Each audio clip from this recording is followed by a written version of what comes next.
In 3 minuti il TG del quotidiano La Nazione Siciliana. Ancora tu, ma non dovevamo vederci più? È tornato Micciche in Forza Italia e in politica e ha organizzato un incontro elettorale per Caterina Chinnici e Marco Falcone. Con Falcone si erano tanto odiati, ma in politica mai dire mai. L'improvviso amore sembra dedicato al presidente Schifani, che notoriamente non ama Falcone. La regola resta quella del pensiero di Mao, sostenere tutto ciò che il nemico combatte. Congresso Magistrati a Palermo.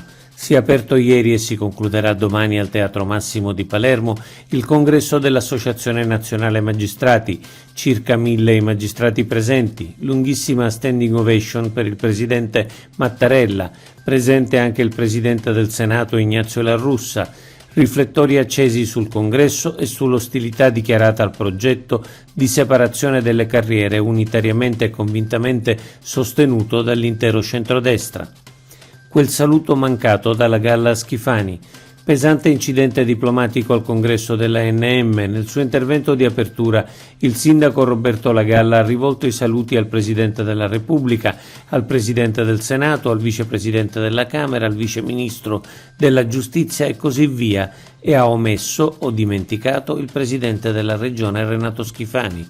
Sembra una conferma del gelo caduto tra i due da qualche tempo e ancora peggiore è la pezza che arriva da ambienti del comune, secondo la quale non vi sarebbe stato il tempo. Confindustria Catania, Cristina Busi presidente. Parterre del Roi ieri all'incoronazione di Cristina Busi a presidente di Confindustria Catania, prima donna dalla fondazione nel 1926. In platea il Presidente del Senato, il Presidente della Regione, il Ministro per gli Affari Europei e tutte le autorità della provincia. Colmare il gap con il Nord, legalità, sicurezza e parità, i temi principali dell'intervento della neopresidente. Schifani rivendica il suo impegno. All'Assemblea di Confindustria Catania il Presidente Schifani ha voluto ricordare che nel 2023 vi è stato un aumento delle entrate regionali di 1 miliardo e 300 milioni, più 10% sul 2022, e si è ridotto il disavanzo, grazie a una politica di sviluppo che guarda alla soluzione dei problemi. Termovalorizzatore di Catania, individuata l'area. Nel corso dell'Assemblea di Confindustria di Catania il Presidente Schifani ha anche annunciato che è stata individuata l'area per la realizzazione del termovalorizzatore di Catania. L'area è all'interno della zona industriale catanese, vicino l'Interporto, in contrada Pantano d'Arci. Dimesso il sovrintendente dell'Orchestra Sinfonica.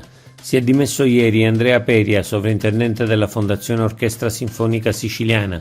L'ufficio legale della regione aveva evidenziato l'incompatibilità con l'incarico di presidente del Corecom. Prima di dimettersi ha voluto consegnare il bilancio 2023 che segna risultati positivi. Si attendono le valutazioni del governo regionale. Bagnini nelle spiagge libere, stanziato 1 milione. Il governo regionale ha stanziato 1 milione di euro per contributi ai comuni per la vigilanza e il salvataggio nelle spiagge libere.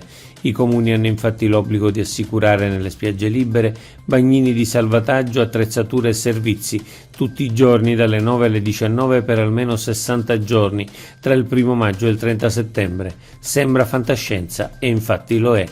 Oggi è tutto per l'informazione del quotidiano La Nazione Siciliana.